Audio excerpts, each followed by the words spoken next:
like Chaucer's Pilgrims here.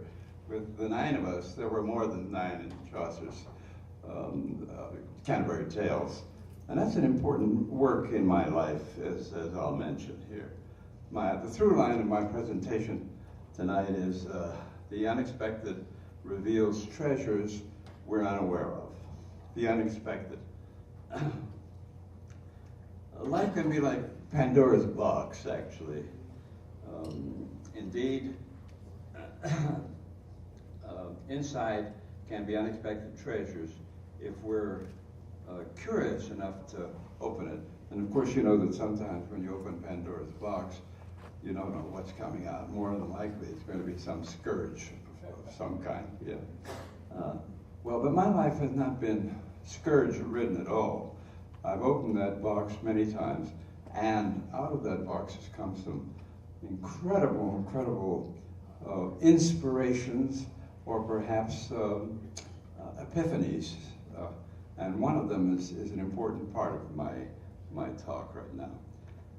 I had such a moment in the summer of 1969, 48 years ago, when I was 43. I'll be 92 my next birthday. And yes, I was a Marine Corps sergeant during World War II, and got out of the Marine Corps, out of the service in 1946, and had worked in the steel mills of Pittsburgh for a number of years, and some of the worst jobs you can imagine, actually, until I realized that I needed an education. And so in 1948, when I was 22, and realized that I didn't want to spend the rest of my life in the steel mills, I only had 1 year of high school. I dropped out in the 9th grade to go to join the Marine Corps. And besides, I was already 2 years over age in my cohort. And so when I went to first grade in San Antonio, the schools of San Antonio were segregated. There were the white schools, the Mexican schools, and the Indian, the white schools, white schools, black schools, and the Mexican/Indian schools. And so in the independent school district that I went to, most of us spoke Spanish. And so we were faced with teachers who only spoke English. And so because of that, I repeated the first grade twice. I almost made a major out of it. And then when I got to the 4th grade, English was the toughest subject for me. I still couldn't get the hang of the English language by the 4th grade, so they held me back again. So when I went to college, I majored in English and took the PhD in English. Let's see. 3 years earlier, in 1966, when I was 40, I had been accepted as a PhD student at the University of New Mexico, and with intent of completing a dissertation on Chaucer. I had written a master's thesis on Hamlet, so I became enamored of English literature. Yeah. Let's see. By 1969, I had completed the PhD coursework in English and had passed my comprehensive exam for the PhD. It so happened that summer of '69, Louis Bransford was appointed by the University of New Mexico as the first director of the Chicano Studies program in the state of New Mexico. That was 1969. I was the only Hispanic in the English department at the time as a teaching fellow on leave from New Mexico State University, where I had been assistant professor of English. So in 1969, that early summer, Bransford asked if I could organize a course in Mexican American literature. Sure, I said. I created all kinds of courses. So I set about to put the course together, and I discovered that there were no materials extant enough for a course for the students who had signed up. About 80 students had signed up for the course.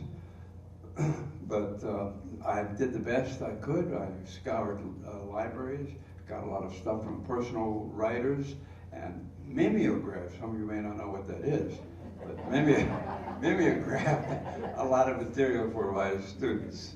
Well, we got through that course, but I tell you what, it altered my life, because in January I went to the chair of the Department of English, Joe Zavadil, and I said, Joe, I want to change my dissertation topic.